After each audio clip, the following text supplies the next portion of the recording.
Le Soudan du Sud est plus que jamais déterminé à résoudre seul sa crise. Après un premier refus en août 2016, ce dimanche 5 février 2017, le plus jeune État d'Afrique a une nouvelle fois rejeté l'idée d'être placé sous tutelle des Nations Unies. C'est notre droit, c'est notre pays, nous avons lutté pour cela, nous avons obtenu l'indépendance par le référendum. Le peuple du Soudan du Sud a décidé pour son pays, alors personne d'autre n'est meilleur que le peuple du Soudan du Sud. Valider l'accord des Nations Unies revient à placer le pays sous sa gouvernance pendant une période déterminée.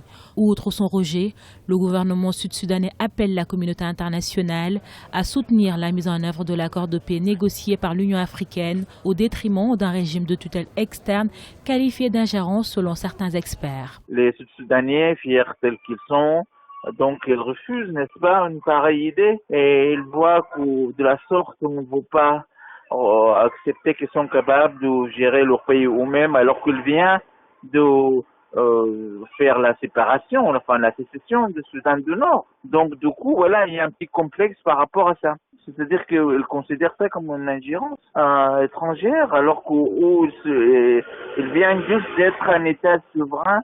Indépendant depuis 2011, le Soudan du Sud est plongé dans une grave crise depuis 2013. Des combats qui opposent les forces loyales au président Salva Kiir à celles de son ex-vice-président Riek Machar et qui ont fait des milliers de victimes humaines et des millions de déplacés.